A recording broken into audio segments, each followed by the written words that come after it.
Hey you guys, welcome to my channel. My name is Riya. So मेरा SSC MTS का exam था and I'm gonna give you guys the honest review. So let's start with session one जो होता है वो हमारा qualifying nature का होता है. वी ऑल नो 20 क्वेश्चंस आते हैं मैथ्स और रीजनिंग से. तो I was very confident for maths and reasoning both, क्योंकि मैथ्स मुझे लगा था कि 10th लेवल की तो फिर मतलब कितनी ही मुश्किल आएगी.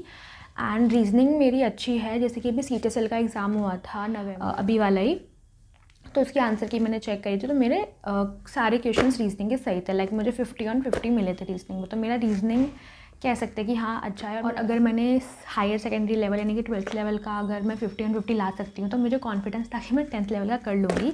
एंड दैट टू सिर्फ क्वालिफाइंग करना है, तो मैं काफ़ी कॉन्फिडेंस थी. ठीक है, but SSC decided to break my confidence in the most absurd way. मैंने सेशन 1 लॉगिन किया, सेशन 1 आया एंड मैंने एक क्वेश्चन किया. थोड़ा टाइम लगा मुझे, बट हाँ मैंने सुना था कि रीजनिंग थोड़ी सी टफ़ आ रही, मुझे कितनी ही टफ़ होगी 10th लेवल पे. बट नहीं, मैं दावे के साथ कह सकती हूँ ये 10th लेवल का पेपर नहीं था. रीजनिंग के 20 क्वेश्चन सिर्फ 3 टॉपिक से भरे हुए थे. एनालॉजी, कोडिंग डिकोडिंग और सेटिंग अरेंजमेंट से सिर्फ.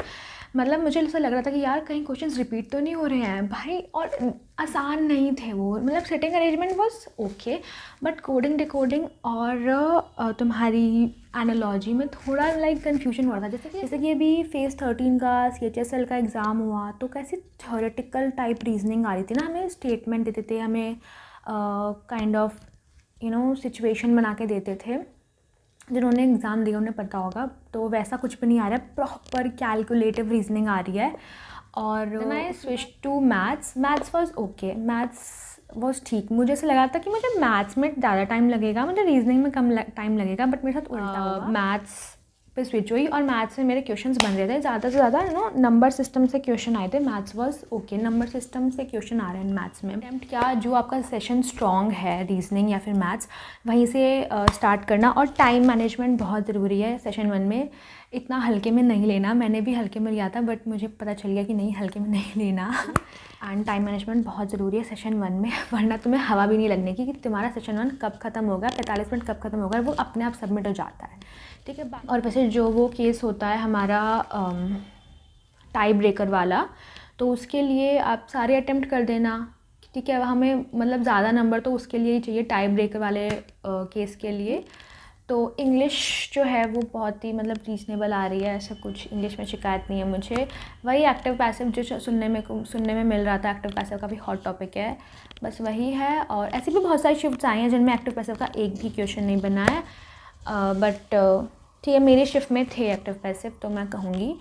एंड बाकी वही नॉर्मल स्पेलिंग जैसे TCS देता था एकदम वैसे ही इंग्लिश आ रही है. ऐसे कुछ चेंज नहीं है, मुझे नहीं दिखा इंग्लिश में. बस हाँ, क्लोज टेस्ट की जगह पैसेज आ रहा है. जीके भगवान ही जाने कहाँ से बन रही है, मुझे नहीं पता जीके के बारे में.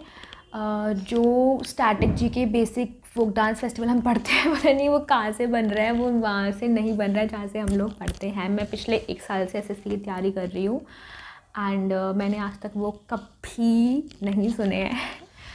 पॉलिटी से एक भी क्वेश्चन नहीं था, हिस्ट्री से सिर्फ 2 क्वेश्चन थे, ज्योग्राफी से एक भी क्वेश्चन नहीं था और इकोनॉमिक्स से एक क्वेश्चन था. बस जो हमारी बेसिक GS होती है उनसे सिर्फ यही क्वेश्चन बने हैं, एक इको से और 2 हिस्ट्री से. उसके अलावा एक क्वेश्चन नहीं. मतलब मैंने पॉलिटी रट के करी थी और एक भी क्वेश्चन नहीं बना, तो मुझे उसका बहुत दुख हुआ. पर हाँ, करंट वही रिसेंट का ही है, 2025 का ही करंट है. एंड अभी बीच में सुनने को मिला था कि एग्ज़ाम लीक का कुछ, तो हाँ शायद कुछ लोग कह रहे हैं कि वो सिर्फ एक स्कैम है पैसे लूटने का. टेलीग्राम पे वो लोग डेट एडिट कर देते हैं और ऐसा कुछ कर देते हैं, पता नहीं. और कुछ लोग कह रहे हैं वो सच भी है. काफ़ी सारे लोगों ने नहीं, जो कर रहा है वो बहुत गलत कर रहा है. जो बच्चे होते हैं पढ़ने वाले उनके साथ बहुत गलत होगा अगर ये सच न्यूज़ है कि लीक हो रहा है एग्ज़ाम. तो by the way, if you have not subscribed till yet and you are watching my video till now, so please do subscribe. It will help me a lot, it will motivate me a lot because I'm trying to do something productive. और अभी UPSC का भी notification आ गया है. अभी 1-2 हफ्ते पहले 900 around कुछ वैकेंसी है. और इस बार UPSC ने लिटरली बहुत अच्छे चेंजेस करे हैं और ये चेंजेस SSC को भी करने की ज़रूरत है. इवन हर कॉम्पिटिटिव एग्ज़ाम में ये चेंजेस होने चाहिए. तो रिफॉर्म्स कुछ ऐसे हैं, अगर आपको नहीं पता तो मैं बता देती हूँ। तो रिफॉर्म्स कुछ इस तरह यूपीएससी ने करे हैं कि जो अब तक सिलेक्टेड कैंडिडेट्स होते थे ना, तो वो लोग अनलिमिटेड अटैम्प्ट्स देते रहते थे जब तक मतलब उनका मन कर रहा है, ठीक है। फॉर एग्जांपल अगर वो छोटी पोस्ट पर हैं तो उनके लाइक बेटर पोस्ट के लिए बिगिनर्स होते हैं, उनके लिए काफ़ी प्रॉब्लम क्रिएट हो जाती थी, है ना। वो लोग का प्रीलिम्स तक नहीं निकल पाता था, प्रीलिम्स मतलब मुश्किल से निकल पाता था, कट ऑफ इतनी ज़्यादा हाई जाती थी क्योंकि सिलेक्टेड कैंडिडेट्स बैठ रहे हैं। तो अब क्या हो गया है कि अगर आप सिलेक्टेड हो किसी पोस्ट पर तो आप सिर्फ अगले साल का अटैम्प्ट दे सकते हो अपनी पोस्ट में रहते हुए। उसके बाद अगर आपको अटैम्प्ट्स देने हैं तो you have to resign from your post, और ऑब्वियस सी बात है इतना बड़ा रिस्क कौन लेगा, है ना।